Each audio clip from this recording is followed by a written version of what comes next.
This is a conversation with my good friend Rich Webster about one of the most challenging aspects of being an entrepreneur or an artist or pursuing your own path in some way. There comes a point where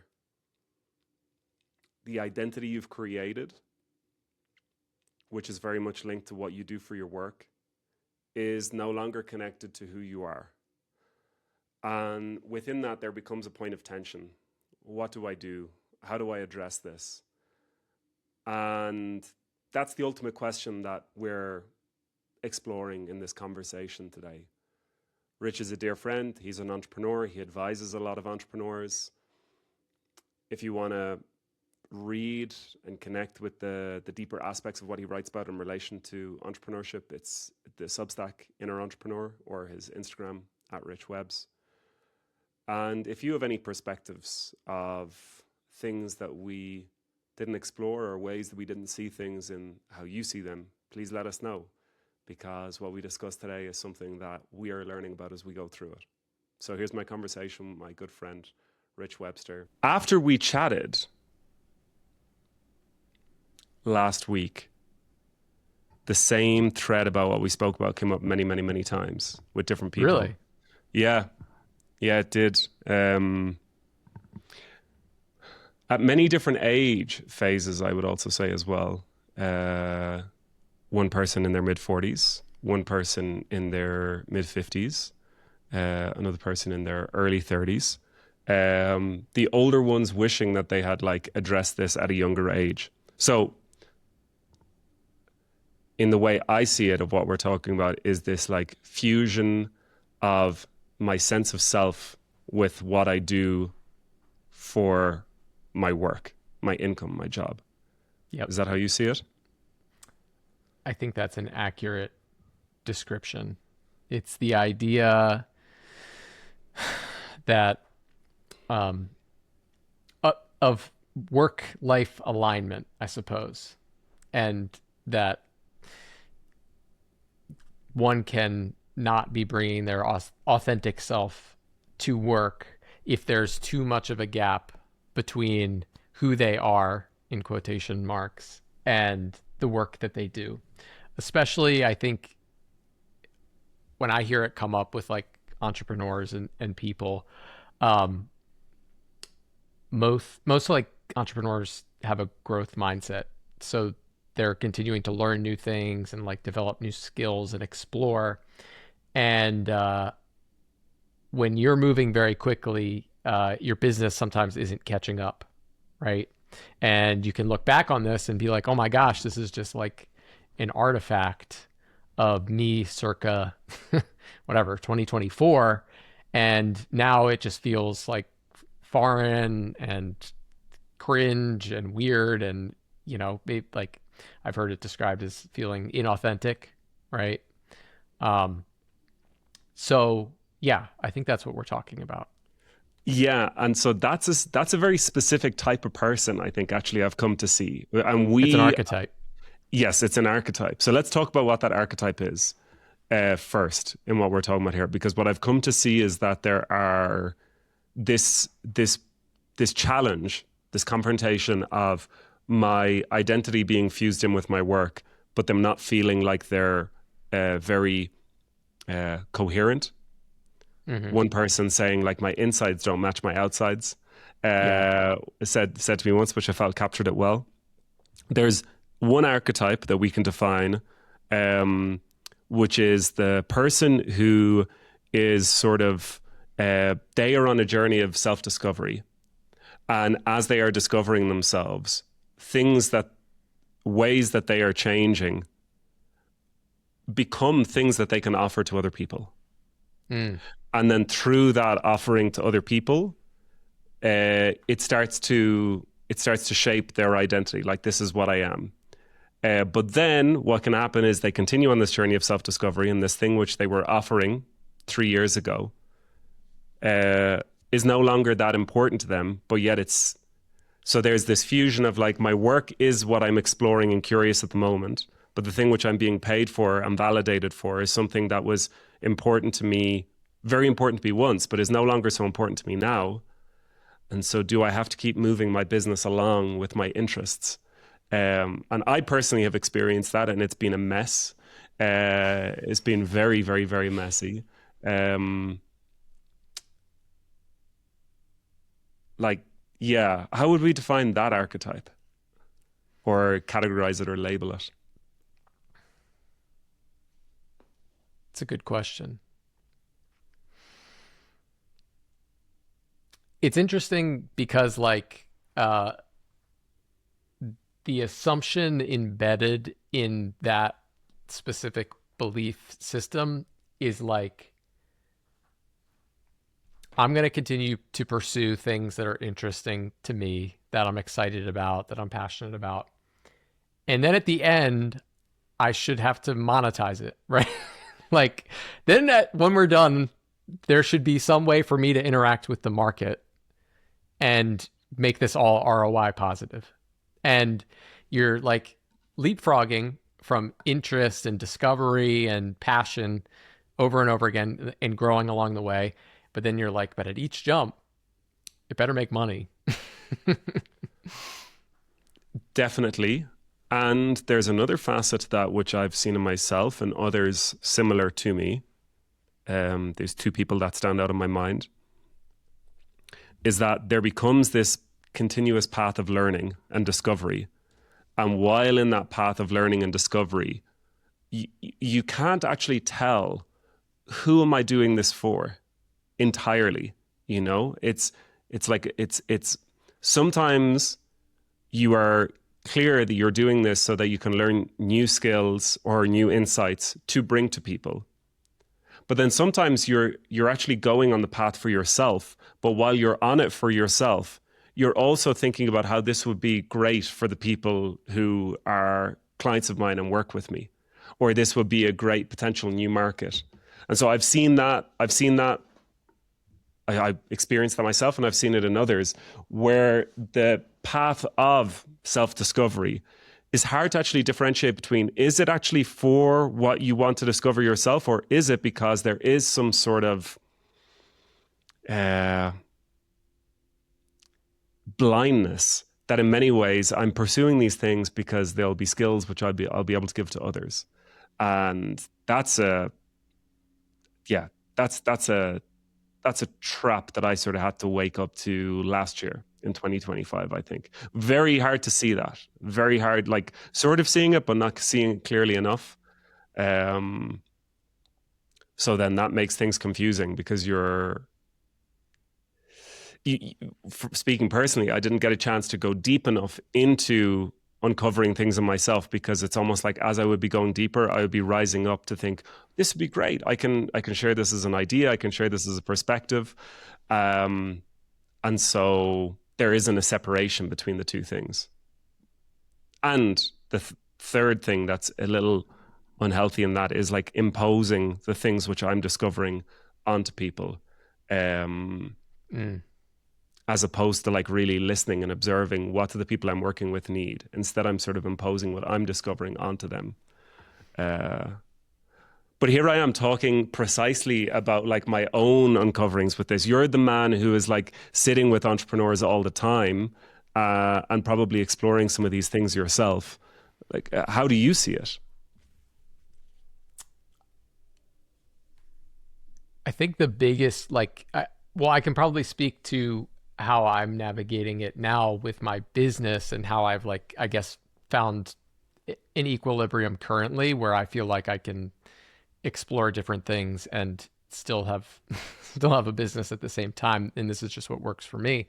But before I talk a little bit about that, I think I definitely feel for the entrepreneur or, individual who is stuck on that cycle of continuing to want to pursue new things, continuing to want to grow, and then always feeling like the business is this outdated artifact of a past version of themselves. Because the reality is the way business is done, generally speaking, it takes some time to get some traction, right? So let's say you have an idea today, Patrick, on August 25th, 2026, that you want to share with the world and that you want to have reach a lot of people and help them and benefit them. Probably that if you were to be all in on it, it's not going to reach proliferation in a meaningful way if you were trying to speak to a lot of people for a long period of time, you know? Hmm. Like, I wonder if James Clear is like still excited about Atomic Habits now, you know? And I'm sure he was when he was writing the book. And no shade, like I like the book, um, but you ask yourself like, okay, I created this thing. I wanted to put this idea out into the world. I want to help people with it. Um, but now it's 10 years later. The idea is out there. I'm known for it, and you kind of just look at it like, well, yeah, I'm not really thinking about Atomic Habits too often these days. But that's what I talk about with everyone. People come to me because I'm Atomic Habits. That's a Totally. challenge. So I think that first of all, like it's definitely real. You and I discussed a little bit about how to like think through this and work through it. I guess I can articulate maybe what I'm currently doing with my business that might be helpful. Y- So, oh, you have a question? No, I was going to say, yeah, let's hear it. Let it rip. Yeah. When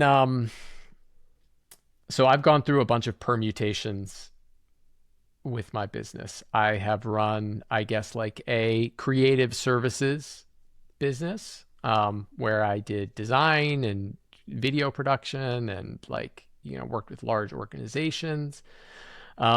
Then I had an education business where I like taught skills and like frameworks and strategies to entrepreneurs in like a pretty structured setting. Um, a lot of which was like me teaching what I had learned when I was running my agency business, sharing those insights and packaging them up and you know helping other people go through that process. And that was great too. But I mean, you can already start to see how there's like a bit of a thread here of like, okay, now I'm teaching people these things that I learned now 6 years ago or whatever, and started learning a decade ago. Um, but most of which like I'm not implementing in my day-to-day life anymore. The first principles for sure I still am. I think there's a lot of what I've learned like starting my business that I still stamp by. But there's also a lot of things that like because of how my life has changed, like I just don't do anymore. And there are things that I like agreed with when I wrote them and I don't anymore when I think that's like pretty normal What process. are what are the first principles you stick by in the things that you feel like you, yeah, don't fit anymore that My matter to you gosh, then? I we could just do that for the rest of the That's helpful though. I think the that's it, program. it shows the it's like a very real example of the of what growth looks like in the letting go Sure, of things. sure. I think maybe one of the examples that I can start with that I think is interesting is because it checks both boxes in that it references a first principle that you 100% need to know and is inherently valuable. And it's also something that I don't do anymore. So when I like to tell people about this, I'm like, I don't do it anymore, but you should do it. And what I'm talking about is when I was running my like design agency, my creative business, uh, I was a maniacal time tracker. So I recorded everything that I did, the tasks that I was working on, who I did it for, the reason that I was doing it. And I probably recorded like every minute that I spent working. I didn't do it when I wasn't working. Um, for at least like 4 or 5 years. And it got to the point where it was second nature. It really wasn't like it was just like I'm using the software called Toggle. You type it in, press the button. Most of the stuff's pre-programmed. It wasn't particularly difficult. But what tracking your time teaches you is to have awareness about how you spend your time. And as an entrepreneur, how you spend your time is the highest leverage thing that you can do, basically. Um, like the fundamental constraint is the fact that like we are all alive here for 168 hours a week, and you devote some number of them to what you're trying to pursue when you're like running a business. And yeah, man, like that's where all the leverage is. How you spend that time is the most important lever that you can pull. And I find that when entrepreneurs are starting out, and sometimes even when people are many years down the road, they lack the fundamental awareness of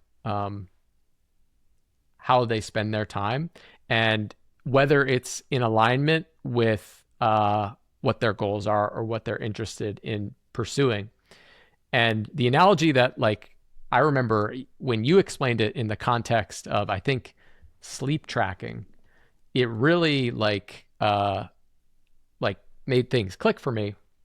So when you have an Aura ring, right, or like you wear a continuous glucose monitor or something like this, you're getting really good, accurate data that you can learn from, right? The same way with your time tracking. If you check your time tracking for the last week and you're like, yeah, so I like scrolled social media for like 9 hours in the last 3 days, that's an important piece of data that you maybe would be not aware of. Like it's really great for awareness, right? The same way you can check your Aura ring and be like, yeah, so when I ate that like chocolate cake 15 minutes before bed, I fell asleep really fast, but then I slept like shit. And now I know that, so I have some awareness. But the pitfall, and why I say it's one of these lessons where it's like, yeah, I don't do it anymore, is at a certain point, over relying on a tool like tracking your time or the Aura ring or the glucose monitor, you start to outsource your intuition and your awareness to something that is not like yourself, right? So now, because I've built a foundation and I'm pretty aware of like what patterns I can fall into, I'm pretty good at like just intuitively knowing how I spend my time, how long it takes, and whether it's like aligned with what I want to be doing or not, because I tracked my time for as long as I did. But if I was still doing it now, it's really easy to fall into the trap of like, okay, the time tracking is everything. And I think it doesn't take like a genius to realize that if you're only focused on decreasing inputs, you're missing a lot of the picture. So same thing with the Aura ring, I've been so guilty of this. Like you wake up, you check your Apple Watch, it says you slept like shit, and then you're like, okay, boom, programmed into my brain. I slept like shit. I'm going to be tired all day, right? Like the narrative perpetuates itself. Whereas if maybe you weren't wearing the watch, you wouldn't know that you only slept for 5 hours and 45 minutes. And you might actually wake up feeling okay and go about your day that way. So that's like the most succinct example of something where I'm like, yes, if you've never tracked your time before, there are probably things that you're not aware of that you would benefit from being aware of them. With that being said, do I think you should like track your time for every minute of your life? No. You can probably pull up YouTube and find some people that do that, and their version of life is probably not what what you want yours to look like. So there you go. Yeah, that's one example.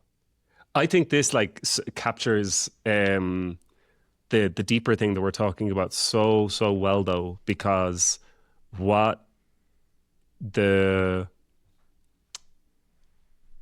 outsourcing does is it gives you immediate feedback.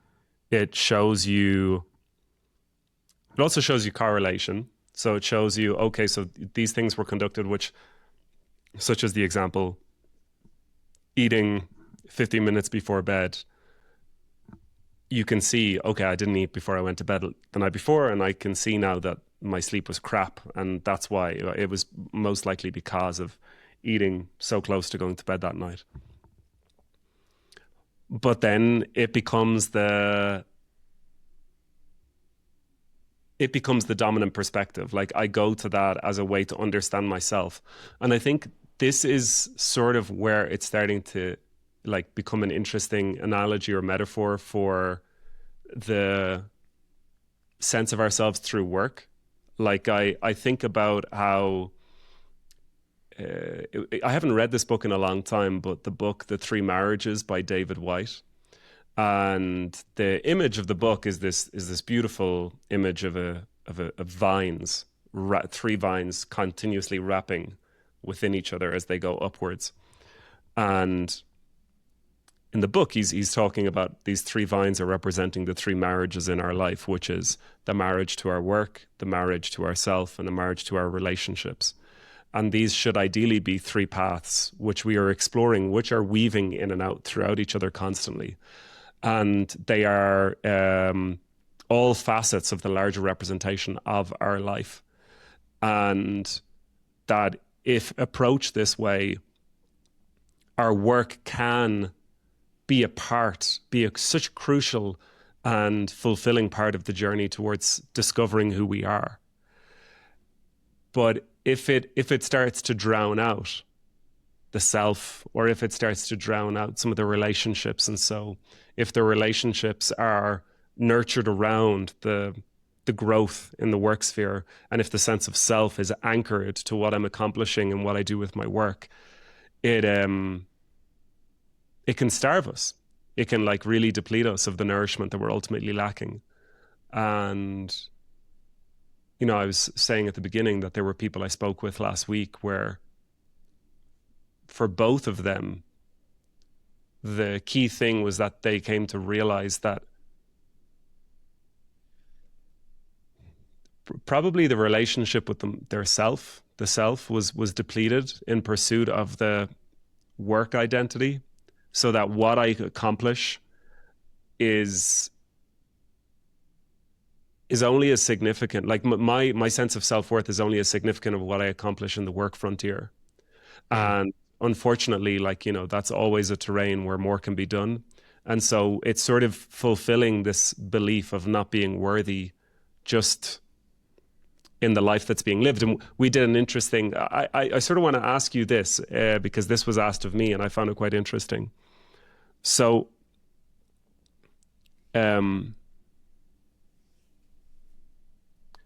want you to see if you can answer this more from like really being in your head. Okay. So like the vision of what rich can be and what rich can accomplish. So the question I have for you is from a perspective of your work, do you feel like you are living up to your potential? No. And now I'd like for you just to answer this question more from in your body, like in this more rooted sense to who you are as Rich. Do you feel like you're living up to your potential?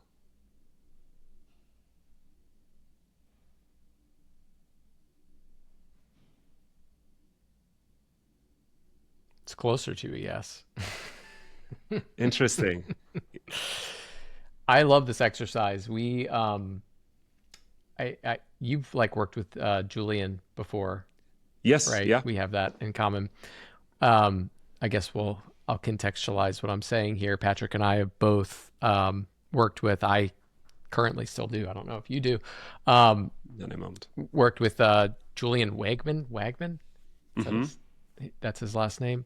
And he's kind of developed this, I guess, like somatic modality for like inner work that he calls presence partners. And I won't go into the full details, but within those sessions, one of the like prompts that they'll sometimes ask is like the same question from, the head perspective and the body perspective and the heart perspective.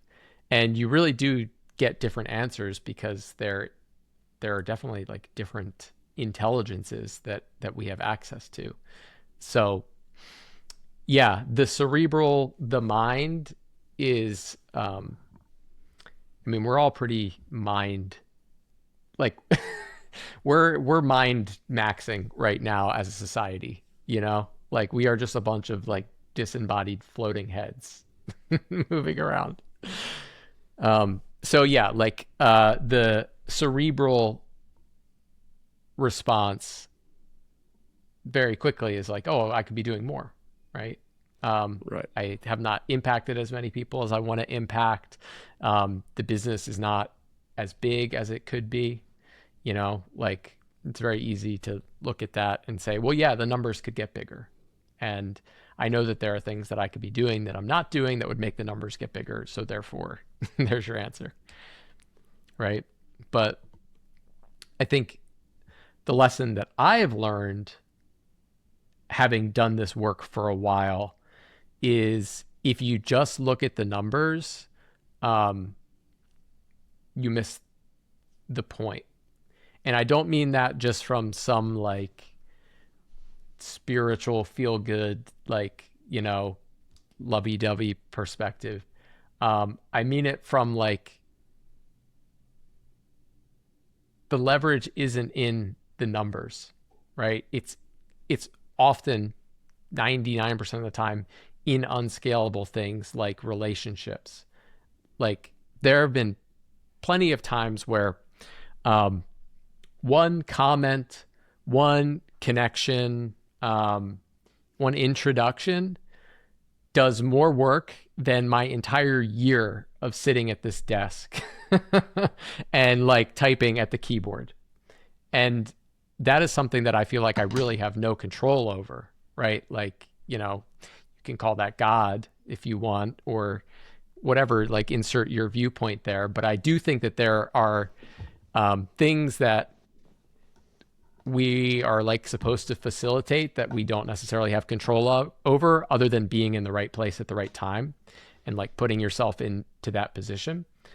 So I can say mentally, oh, hell yeah, like make the spreadsheet go up. Like we could do that for sure.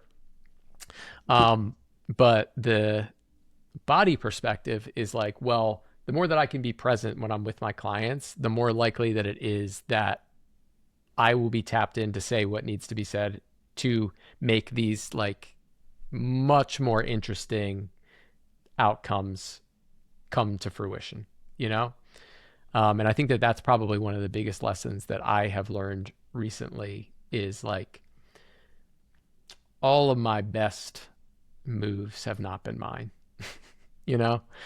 So easy to take credit for like, yeah, like, I mean, the mind will say, oh, remember the time that you did this thing and you did that thing and then this outcome happened? Like, that's what you're good at.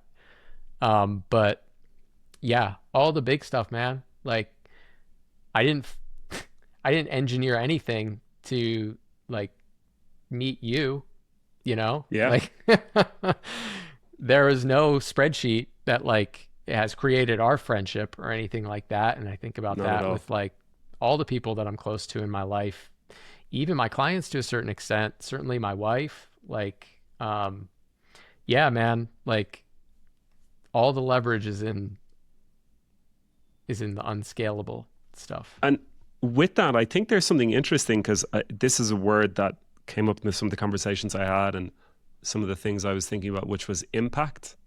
Because you mentioned like if you go up into the mind, there's the question of like, am I having as much impact as I can? And I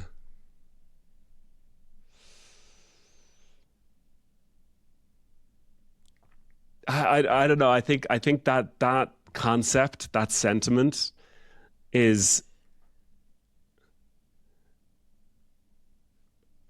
fed to us in a way that is like a lie in many ways, I feel. Because there Yeah, is tell me more more of about this, that. like, I feel like there is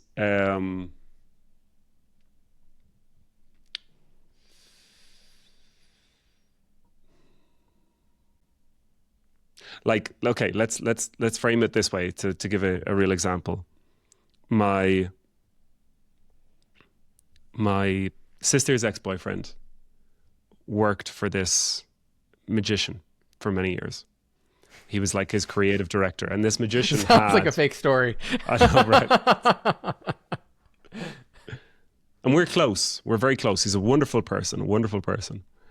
But he was creating videos for him, and like everything was about going viral. And this was happening around the time of COVID. And they were making these videos that were like 3 minutes long on Facebook, and they were getting uh, eventually, after accruing enough months, because they were putting out like 3 videos a day, billions and billions of videos, billions and billions of views, I mean to say, every month. But nobody in the house was feeling good about it. Like they were hitting these marks, but nobody was feeling good. People were feeling very unsatisfied. And Lee was also feeling very unsatisfied in the process. And he was feeling equally unsatisfied because he was doing it for somebody and he wasn't doing it for himself. And so he longed to find that level of virality in his own terms. And so he has, Video Lee. If you look at him on Instagram, he has like 5 or 6 million followers now on Instagram. He basically found something that worked, which was go to India and find homeless people and wash them and bathe them and shave their heads and give them clean clothes and capture a video of it. And it's a feel-good video for a minute and a half, 2 minutes. And it spreads like wildfire. And now he's built a sort of a business alongside it called the butterfly effect, where you buy a necklace or some merch, and then that money goes to feeding kids. And of course, what's more interesting there is not like actually changing anything at a structural level of like the food supply system, but delivering meals. Like we delivered X amount of meals. So it sounds great because the more meals you can deliver, but it doesn't really have this deep impact. There's so much. It's such a less sexy story to like just change the food supply system in one small area, but it doesn't have this like message of scale. But the thing that I find most interesting about all of this is that he's gotten the reach, he's gotten the followers, but people don't actually know who he is. He was telling me like he's in this new category of an influencer where it's like, I can't remember the category, but it's like charitable entertainment. And so he's sort of in this category of being like this category of like charitable entertainment, but people don't have a direct relationship with Lee. They just have a relationship with like Lee's channel doing these good things. But it's not like somebody who has a connection with Mr. Beast. And so the irony is like he sought to get this like recognition and to be seen.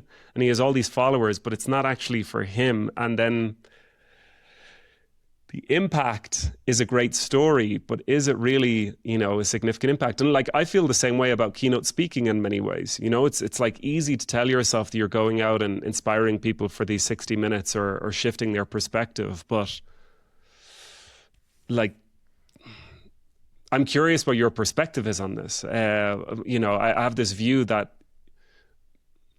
the way that we've spoken about impact is like making contact with somebody, but it's this very brief point of contact. Whereas I had this recognition when my mum passed away and when we were at her funeral, and I realized, the greatest impact that she really had was on just a few people that she was around all the time. My sister, my stepdad, her siblings, a few core friends. But it's, maybe I'm being cynical. I'm curious what your perspective is on this, because it's just something I've been thinking about the past week. It's interesting, man. I love this conversation. So I am of the opposite mindset. I am not Great. as black pilled on like little acts. So I'll use an example. So okay, well maybe let's talk about your buddy for a second here. I think the fundamental disconnect in that situation, and this is just my 10,000 or 30,000 foot view, is I think ultimately what he desired from that virality, as you mentioned, was to be seen and to be known and like to be loved, right? And what he built was something that, you know, feeds people. And that's great. That's amazing. But it doesn't sound like that's what he actually wanted, you know? Right. So that's why, you know, you end up and you look back at this machine that you've built and you're like, my God, like everyone's telling me this thing is amazing, but I feel nothing towards it Hmm. because it didn't fix what I thought it would fix in me, right? Yeah. Um, so with that being said, I'm not as bearish on these. Like, I could totally see how you could make the argument. Yeah, you know, these like 60-second little clips, short form video posts on Instagram, like they're not doing anything, right? They're not transforming people.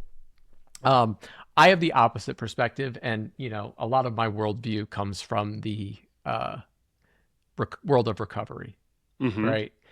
And in the world of recovery, like there's a lot of slogans and inspirational statements and like quotes and daily readers and things like that.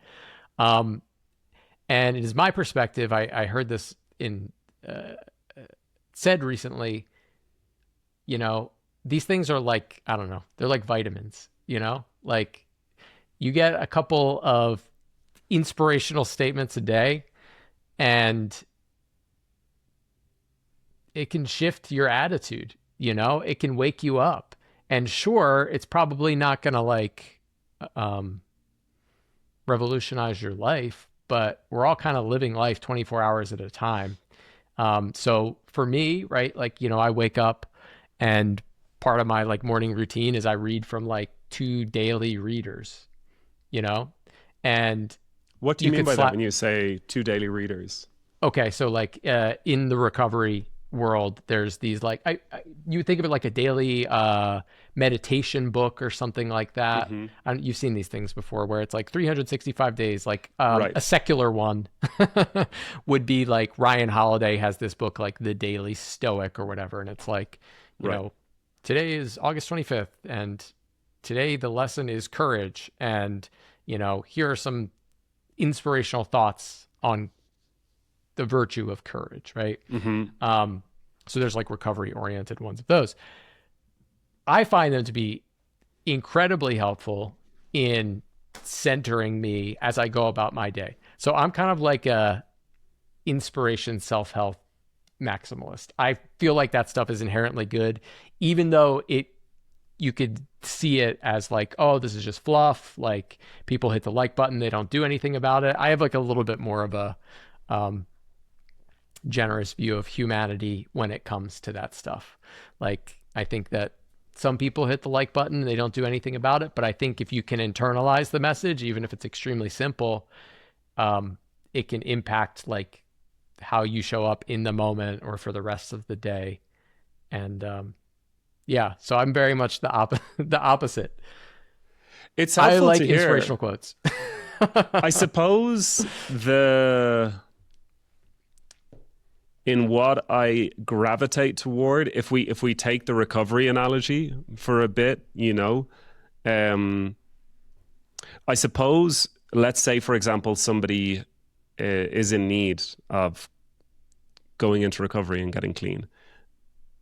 So the hope is that there's a message or something that catches a spark in them, and then they will, in whatever path they choose, but perhaps go for a 12-step program. And then comes the process of like the showing up and doing the thing and being with people. And that's where I'm just, I suppose, connecting the relationship of the two, because they are both so essential, right? In many ways, that the showing up, having the community of people who you feel connected to are holding you to a certain, not holding you, but it's a space where you constantly reestablish your commitment and to follow a process and to move towards a certain path, and how important it is to do it with people, and that there's a certain consistency of people, and there's trust being developed. Um, there was a there was a book by this guy, I think his name is Damon Santola, that I came across a while ago, called Change, and he's a sociologist, if I remember this correctly. And he was speaking about how information can spread like virality in this sort of simple contagion, where a quote, a meme, a message I can send to you, you can send to somebody else, and it's like boom, boom, boom, boom, boom. Or, you know, you post it online and it catches fire in an algorithm and it spreads. Whereas the behavioral change that needs to take place is more of a complex contagion.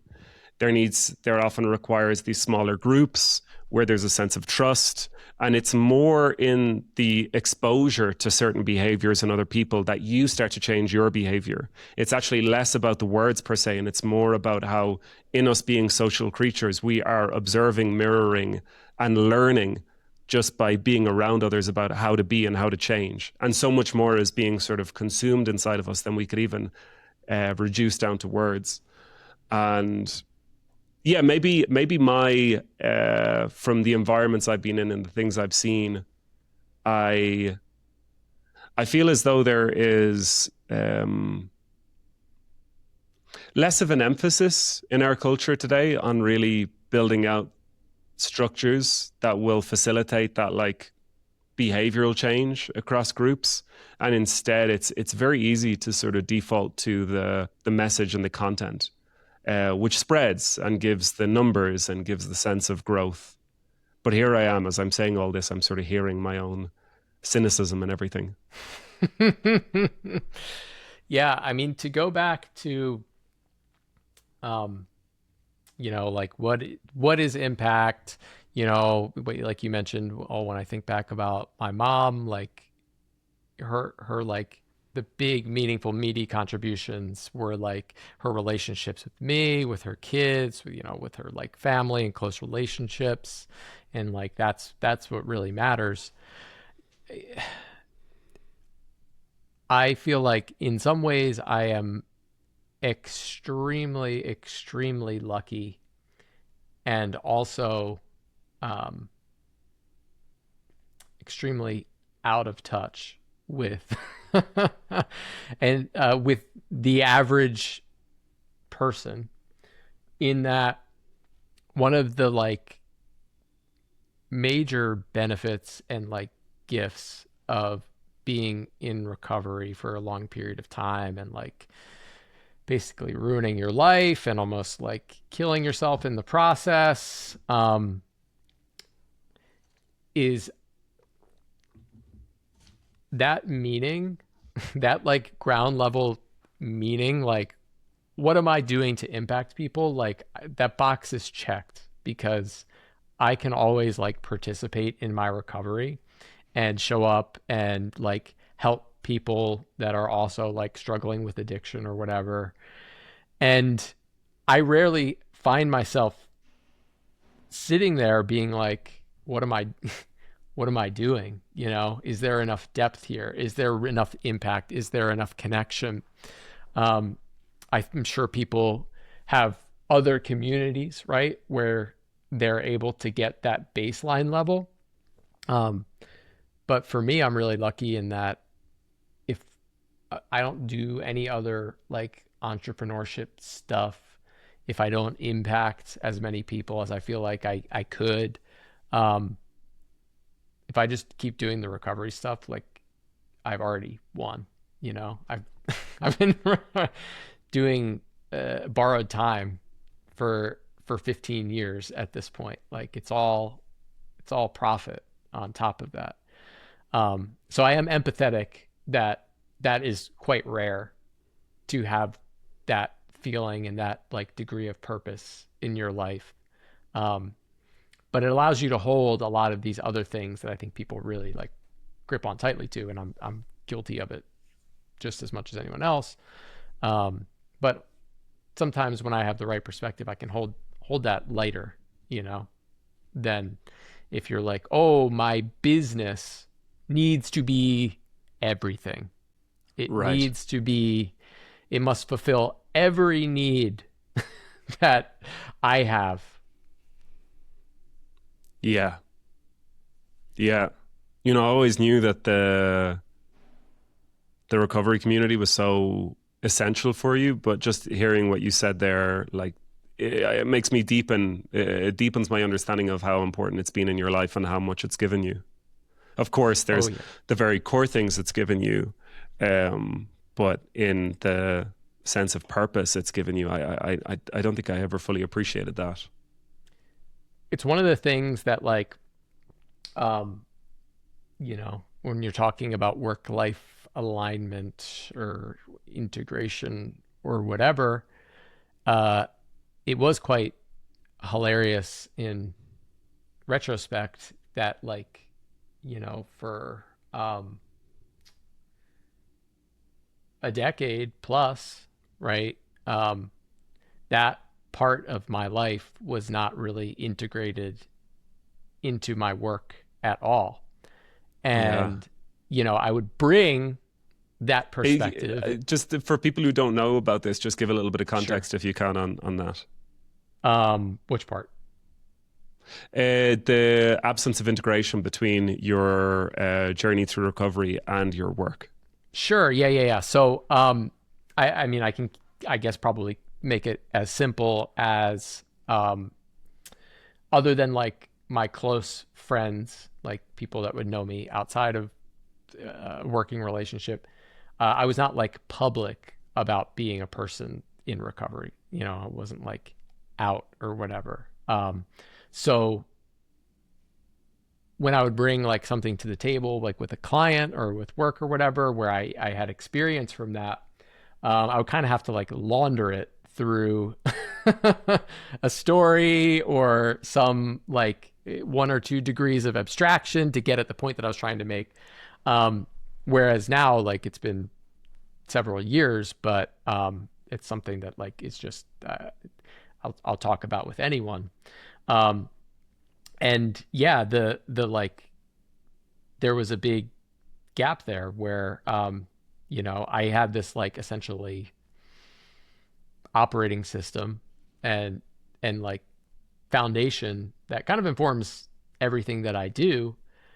And yeah, no one knew about it, right? Like you wouldn't know unless you knew me personally as a friend or whatever. And that was one of the most significant things, and the reason that I would advocate for this is, I guess, by me sharing my story and my experience, um, not only was it helpful for me, right, to feel like, oh, well, I'm being more honest and open about my story, um, but the biggest benefit that I got was it gave my clients permission to tell me what the fuck was actually going on with them at a much Mm. deeper level.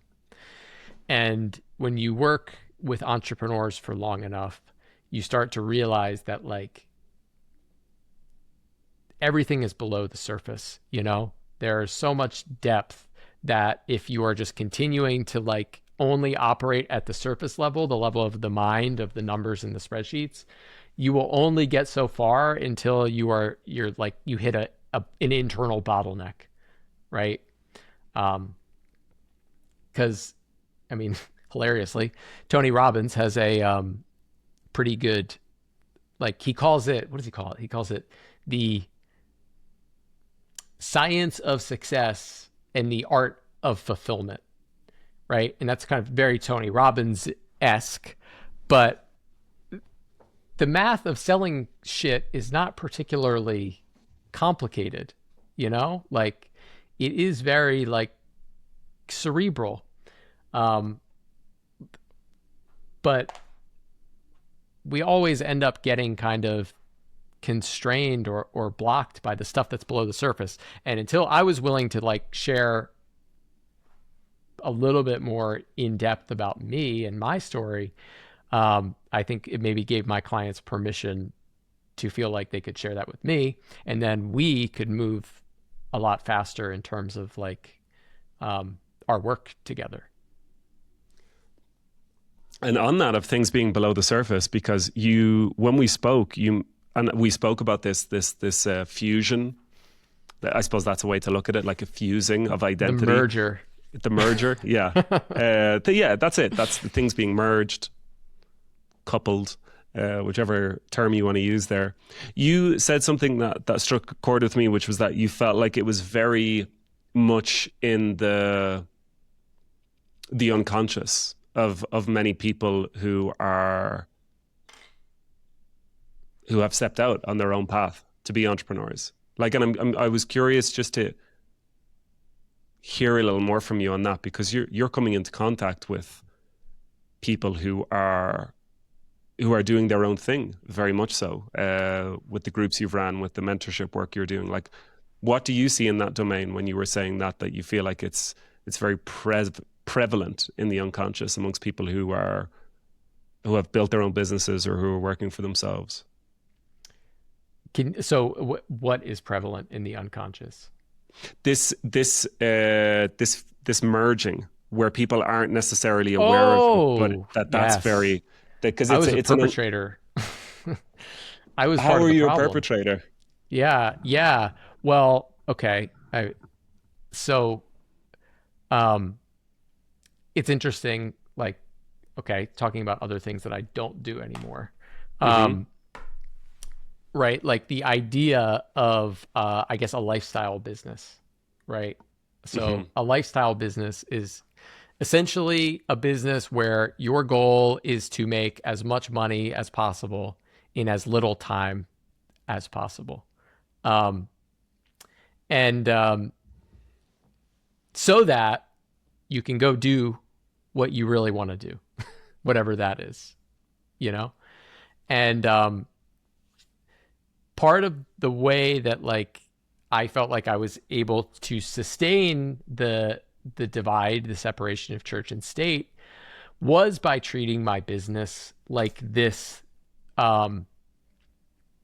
entity to be managed, like this, it's this machine, it's this factory. And like, you put this in and you get this out, and then you take the thing that it makes and you bring it over here and do what you want with it.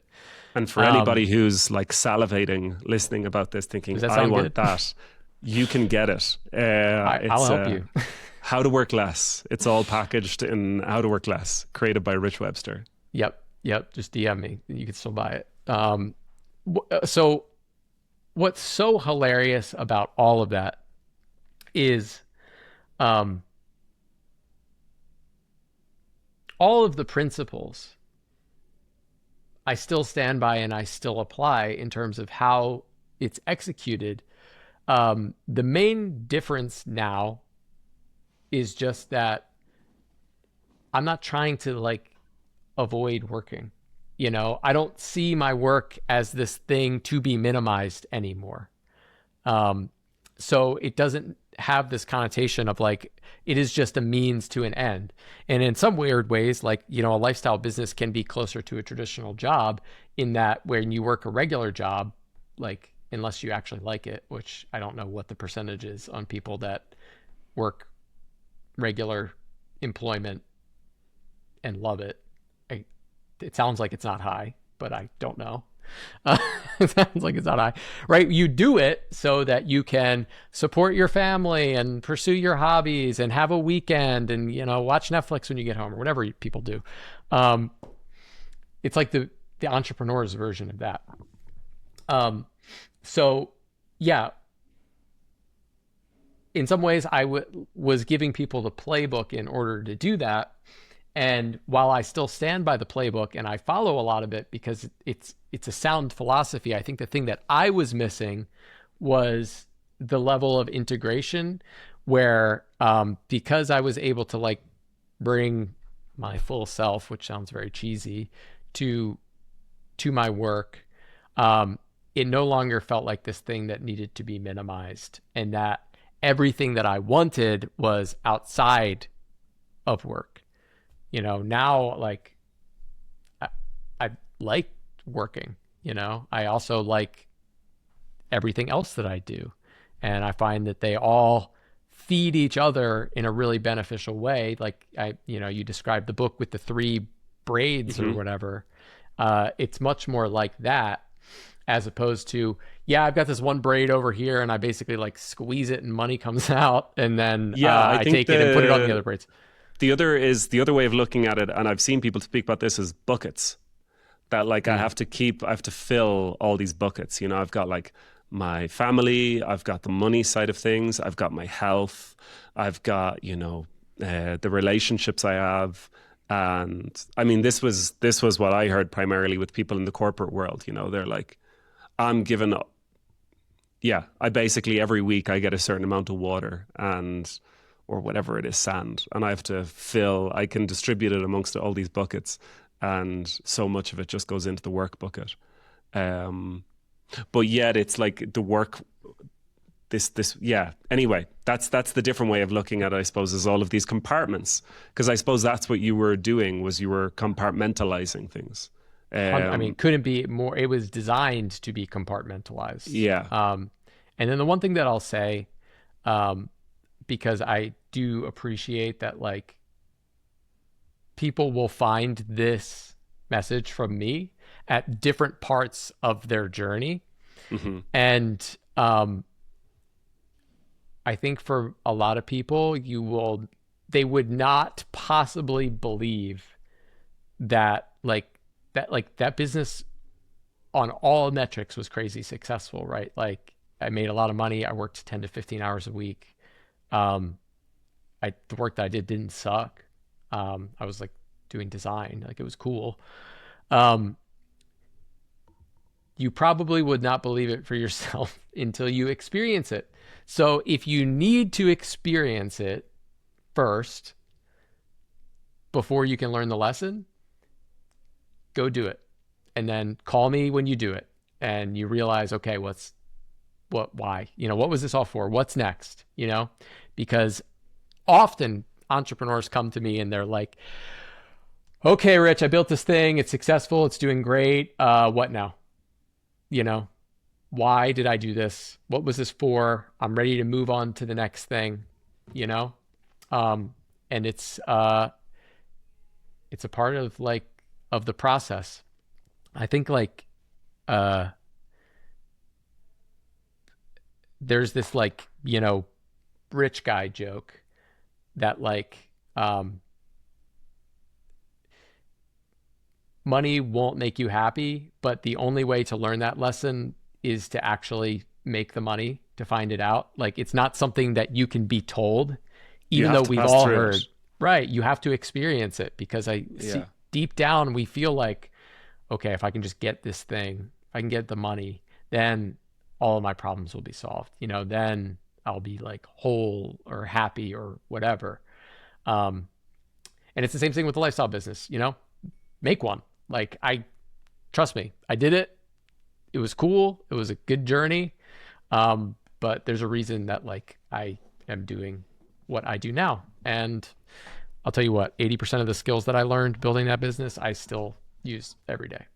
So you don't want to throw the baby out with the bathwater. Is that an 100%. appropriate statement? Has that is Yeah, that it's is one that of the politically correct still? it's one of those ones that just rolls off the tongue, and then you wonder, at what point did I choose to start saying this statement? Yeah. So So we anyway, we we got to that because you were talking about how you have been somebody who has been perpetuating this approach from.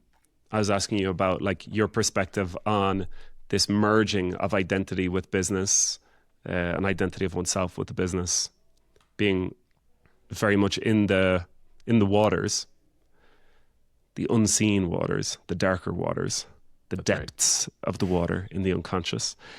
Um, yeah, how are you seeing that? How are you seeing that show up? That it's alive and present in people.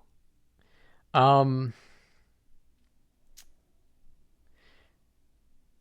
yeah, I think it's interesting. It definitely ties back into our initial inquiry that we kind of set out to explore here. Hmm. Um, there is very much like a cultural, at least in America, cultural expectation that you should not bring your whole self to work. Um, I think there's been a lot of progress and potentially a lot of like corporate lip service to bring your, you know, bring your whole self to work, but no one really wants you to bring your whole self to work, right? Like that's the real message. Like the message that you get below the surface, on top of like you're supported and valued here at this workplace is like shut off your emotions and grind it out and get the shit done. Like Right. that is the underlying message that is perpetuated culturally across the board. And And may for I entre say just on this, because I yeah, think it's a very valid point, like Esther Perel says this a lot, like we aim to bring our whole selves to work, but of course we always bring our whole self to work. We bring all the baggage, all the emotions, all the repressed elements. And so that is an aspect of it too, because yeah, in saying to bring all of ourselves to the work is almost like saying that we wish to bring all of the goodness of ourselves to it. But in fact, what happens most of the time is all of it, the good, the dark, the things that we don't want people to see sort of spills out sideways too. So yeah, just on that, that was just something I just wanted to add yeah. That's why they don't actually want you to bring your whole self to work because they because don't want the messy stuff. no, they're like, well, what parts of yourself that you're not sharing with us could potentially make us more money? Hmm. And could you bring that? And then just like everything else, don't bring. Um, so listen, I'm not going to fix corporate America. I am not going to fix like the workplace. But the beauty of working with entrepreneurs is, in a lot of ways, small businesses, solopreneurs, like tiny teams, are a bit of like an experimental breeding ground for other ways of doing things and other ways of showing up. Um, and my experience has been that um, the more like constrained the founder is um, at an emotional level, uh, the more constrained the business is. So I'll give you like a more tangible example because that potentially is not uh, very intuitive what I'm saying if you haven't been thinking about it for very long. So um, we'll go with this one. Let's say that um, when you were growing up as a kid, your parents like fought all the time, um, and like they yelled at each other, and like you were always like really scared when that happened, and as a result, one of the things that you learned is that like confrontation is unsafe, right? Um,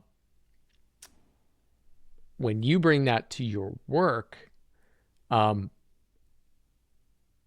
not being able to handle healthy confrontation will severely limit your ability to run your business and to interact with other people and to like manage people and to be a leader and stuff like that.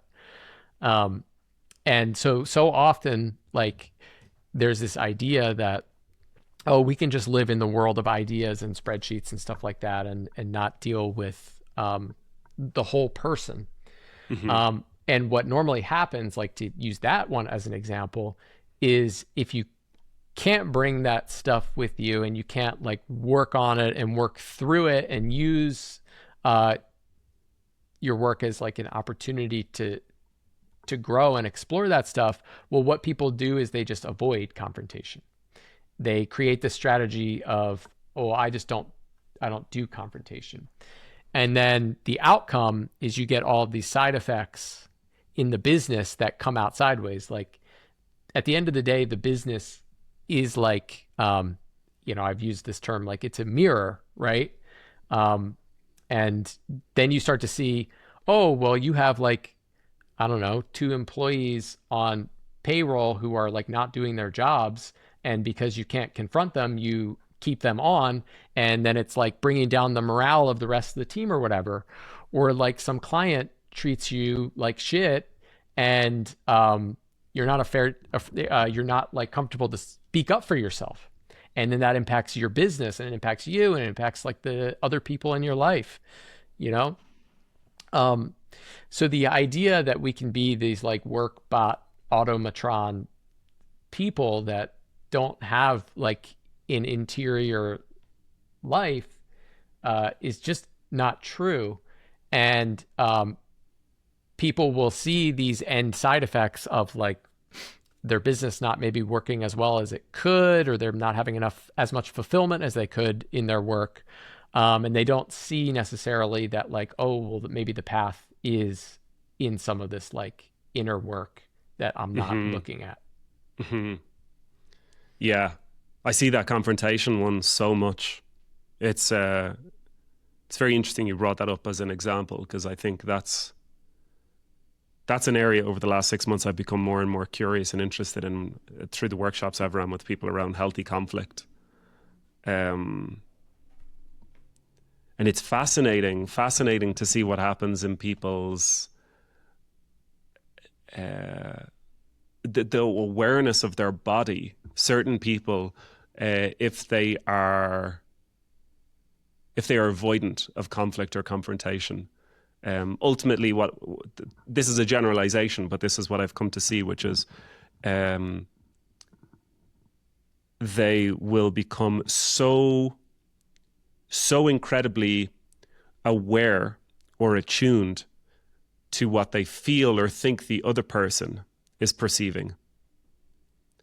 And that is shaping their actions and their behavior. So they're not centered or anchored in themselves at all and what their own point of view is. But their point of view is sort of like a second-hand point of view. It would be like we're having a conversation and I'm assuming because your face is a little cold, I'm going to do something to try and bring a little bit of connection and warmth, and then as you're smiling, I'm just trying to keep that going. But I'm not in what I want to say or what I want to say at all. And it's like only after they leave that whole engagement do they come back to actually what they wanted to say or what they wanted to articulate. But for so many people I've seen that I've worked with in these workshops, they have developed this habit. And so they either do that or they sort of shut down completely. Or the third option is they get quite aggressive and then they're apologetic for the way that they acted. But yeah, incredibly hard for a lot of people just to stay present to what they are feeling inside whilst also being aware and observant of what somebody else is feeling and not taking it on as if it is their fault or something that they are creating. But yeah, you're right. The problems and the knock-on consequences that creates is huge. The other thing that often comes from that is an ambiguity in how you communicate, speaking in vagueness. So not addressing the thing, perhaps using strange analogies like taking the baby out with the bathwater, you know, like these these I think these that's a pretty become clear like analogy. But I've seen that with people where Yeah. they speak in abstract terms as opposed to saying things directly. They bring in a lot of sport references, and you're like, I don't know. I don't even know what an inning is. I had to ask somebody about that on Sunday. So yeah, but you're absolutely right about like the addressing the underlying elements which then play out in the practical aspects of the business. And you know, I'm a big proponent. We talked about this last time we spoke of like meeting people where they are. Sure. And addressing the things that they have awareness of currently. So when I can point to something very external, like your business is actively making less money than it could because you're not dealing with these internal things that are the real bottleneck of your business. Sometimes that's what people need to hear. Right. Now, I believe that like when you do the internal work, sure, yeah, the numbers in the spreadsheet go up. Like that's a side effect for sure. But I think that the potential and possibility for what you're able to do expands dramatically, you know? Like when you're kind of stuck in these patterns, um, it it limits your world and your ability to see like what is possible for you. You know, um, like whatever, firing a client. You know, we leave that 2 years beyond its expiration date, and it can be such a drain. Like, and Hmm. that's just one example of like hundreds of things that are happening with entrepreneurs on a regular basis. So if I can say, hey, listen, look at this like really tangible thing where like it's negatively impacting the bottom line, people tend to be aware of the bottom line when they're entrepreneurs. So that's like my little front door. And then from there, you can go as deep as they want to go. Totally. Have we I've enjoyed this approach of more of an inquiry. Um, are there any curiosities or questions you have that we haven't explored around this topic today? I think probably the open loop that we didn't close, and as it pertains to, I guess, our original subject of discussion. So maybe just for the benefit of closing the loop, because I said I would talk about it, I'll say a little bit about like what how I currently work with my clients, but then I would like Hmm. to hear from you, um, some of what you heard. You mentioned that you talked to a bunch of people in the past week, about feeling this like disconnection or discomfort, around the gap between kind of the business as it currently exists and, where they are in their like personal journey. Hmm. That sound cool? Yeah, sounds great. Cool. So, I mentioned that my business has continued to evolve, and the model and the structure in the ways that I work, as I've evolved. And one of the things that I really value and is important to me is like continuing to grow and to learn new things and to like develop and stuff like that. And as Patrick mentioned, the trap that it's very easy to fall into is like, oh, I learned this new thing, therefore it needs to be my new business, right? Um, and the way that I have been able to feel like I can explore and like find fulfillment and like satisfy my curiosity that's interested in all of these different things, some of which are monetizable, some of which are not directly monetizable, um, has been through structuring my business in this way that is like less about, um, this one specific like path or framework or whatever that I need to take someone on. So like when you took How to Work Less with me, not you, but the hypothetical person, you go on my path, right? You're on my journey, and there's step one and lesson one, and you do this. And then there's step two and lesson two, and you do this, and step three and lesson three, and you do this. And um, they're set in stone, and you just go through the process, right? The work that I do now, where I am kind of doing like mentorship slash consulting with entrepreneurs, um, allows me to bring whatever that specific client needs to the table without feeling like, everyone is just like a piece of meat on a conveyor belt that gets the same treatment and then goes out the door, right? So I work with like, I don't know, 10 entrepreneurs closely right now, something like that. And our engagements, like, each couldn't look more different, um, because I'm kind of accessing different parts of my expertise, different things that I've learned that I'm bringing to the table, based on their individual needs. Like Patrick and I spoke last time, we were talking about like one client, we're sitting down and we're discussing, their pipeline and managing their client relationships and dealing with like those issues. Another one, we're managing their team and interpersonal issues and things like that. Another one, maybe we're talking about pricing. Another one, most of the time, we're talking about inner work stuff. So it's about like, rather than having this conveyor belt that is fixed and that people go through, instead, I'm meeting people and saying, well, based on my experience and my kind of intuition, what do I feel like this person needs that I can help with to help them get where they're trying to go? Whether that is like some combination of, oh, well, growing the business is a goal for me. Finding more fulfillment in the work is a goal for me.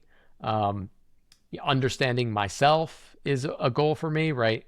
And then me showing up with my whole menu of interests and experience and selecting what would be beneficial to them, as opposed to more of like a one size fits all. You all come in and you get the exact same treatment, and you keep it moving. So that has allowed me to feel like everything that I pursue and that I'm interested in, like maybe it'll be beneficial to someone down the line, but it can also just be like something that I'm curious about that I want to go deeper on. And you were sort of drawing from how it ends up being more like a producer almost, Right. where you Exactly. benefit from listening to a lot of different types of music, because who knows, at any given time you might draw inspiration from this form or this type which matches the song that's happening in this moment, as opposed to, being a kind of producer who only produces one genre of music or one type of song. Yeah. Grab this Yeah. guitar. Everyone uses this guitar, Yeah. this amp, turn it to this number, like stand here, say this. Totally. Right. And so it makes you a and more get a hit. dynamic person in that sense. You're by moving in more of this open way, you're rewarded for continuing to grow and discover things. Yep. And then, as we mentioned, the challenge becomes, how do you articulate Yes. Yeah, very hard. that? How do you make a sales page or a marketing email or whatever? It's very easy to explain the sausage machine, where it's like, you show up and you feel this way, and this way.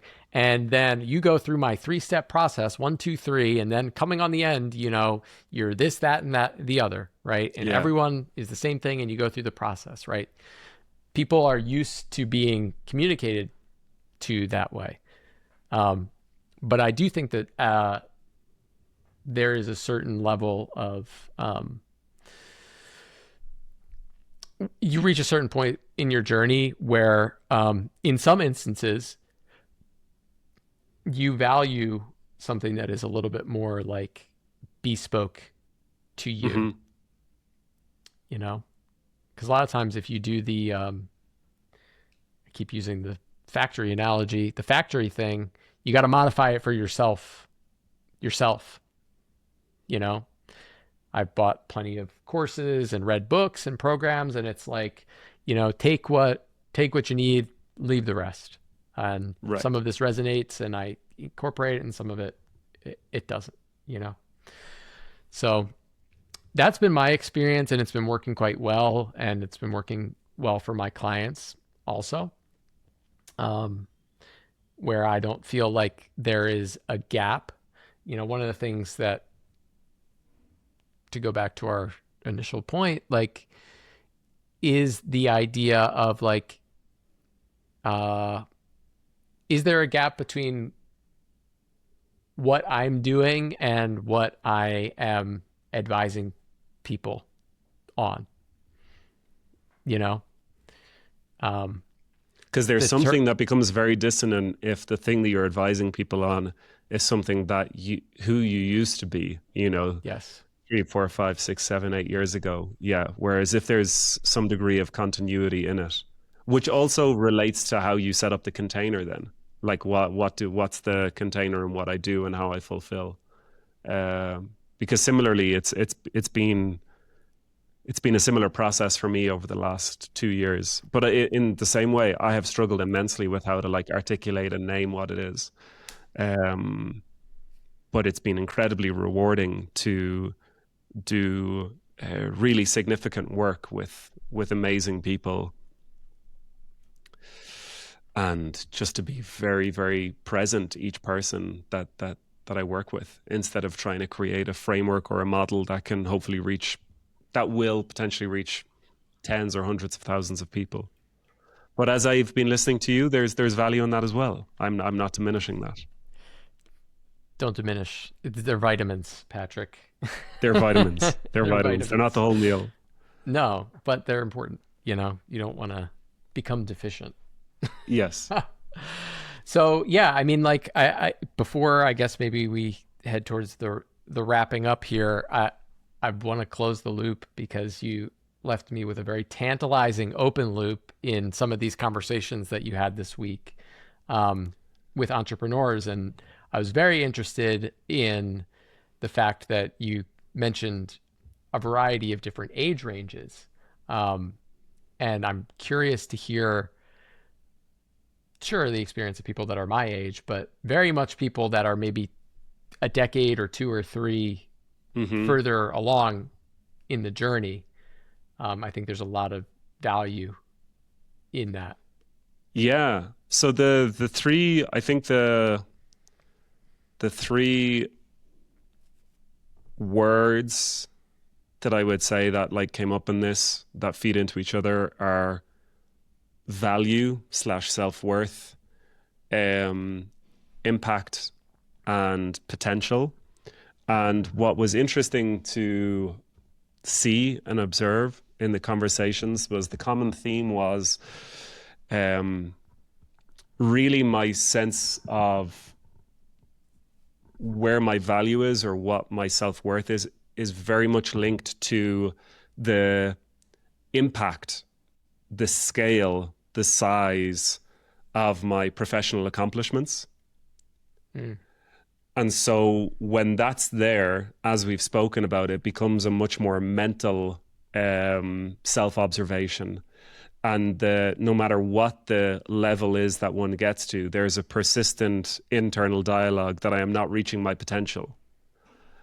And so I think you can run with that for decades and decades, and it can drive you to accomplish and reach higher and greater things, only to recognize that it narrows your life more and more and more and more, because you are leaving out the other vines, let's refer to them, of the self and the relationships and other things beyond that. And it becomes this very intentional pursuit of truly self-acceptance. Like that's at the root of it. It's self-acceptance through accomplishment, which, you know, is an innate paradox. So they never come to meet each other. One is always in the self-acceptance is always in pursuit of a greater accomplishment, and they never come to connect. And so it was interesting in those that I was speaking to were starting to come to realize this, that what in many ways has to happen is dialing down the work or stepping away from the work for a period of time, or doing less work, a lot less work, so that all of the emotions start to arise. Like all of this stuff starts to get filled in that space of who am I actually? Like, what is this life? What am I really doing here? And that this hard stuff, it's very confronting. It's uncomfortable, but the space is important to have that internal confrontation to hopefully then come to arrive to a place of greater self-acceptance, a deeper inner source of self-worth. So it's not tied to something outside, but it's something that is like known and felt inside. And then from there, what is impactful, I think, changes very much so. You know, what felt like you need to do to have impact, to feel worthy, is transformed in that. So then, yeah, what gets pursued changes. And those that I spoke to wish that they had become aware of this earlier in their life, even though they've done great things, made a ton of money, but were regretful that it took them this long to recognize it, because they felt like they neglected things that they could have been bringing along with them on this journey, instead of sort of pushing them aside in pursuit of yeah, the greater accomplishments. That's amazing. The, as you know, so I am currently working on a book, and Mm-hmm. I have been writing and consulting and working with people um, on charging more money, right? Mm-hmm. Uh, at the root of the resistance to charging more money, when you go all the way down, like it is self-esteem and self-belief. Like self-acceptance is at the core of everything. I really believe that it's the biggest, it's the lever that moves all of the other levers.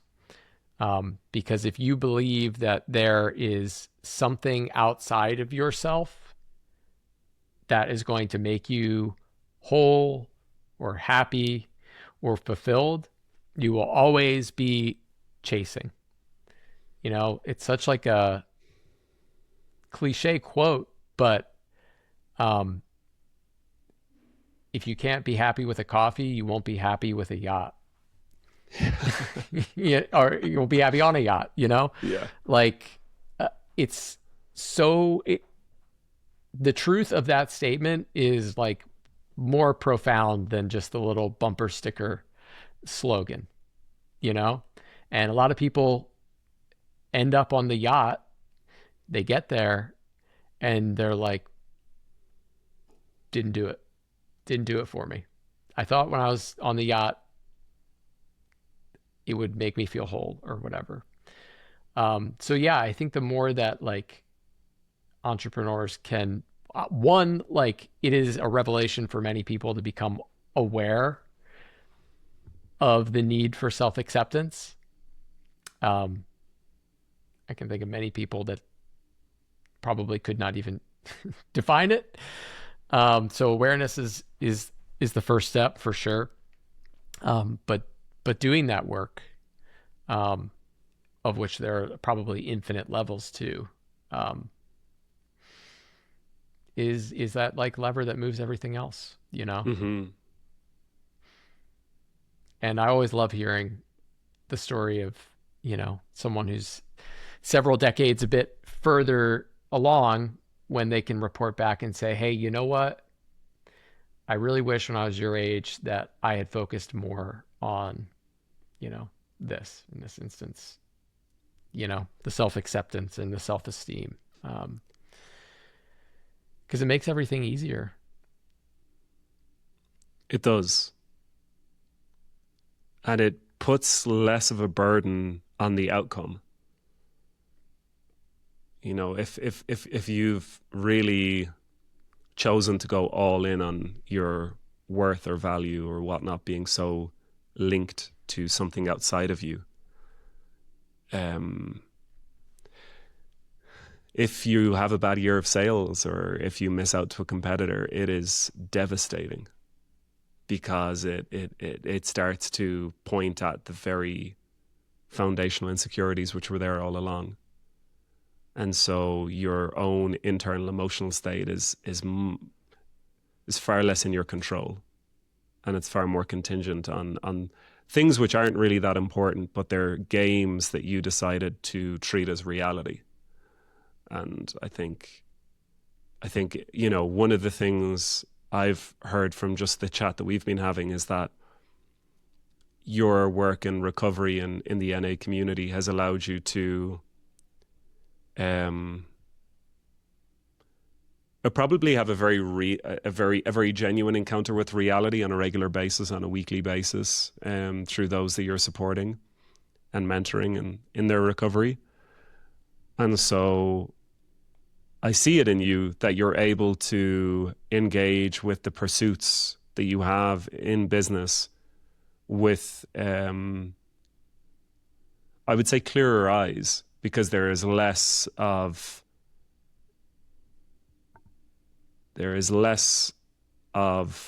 an investment of the totality of yourself. You know, there's less of a feeling of like, if this fails, I am failing as a human being. That's a great point. Yeah, I think that's why I alluded to the fact that it feels almost unfair. I, you know, was I don't know. I got lucky, dude. Like that's all I can really say. Because going back to what I was saying before, I certainly didn't sign up to be, It wasn't on the spreadsheet.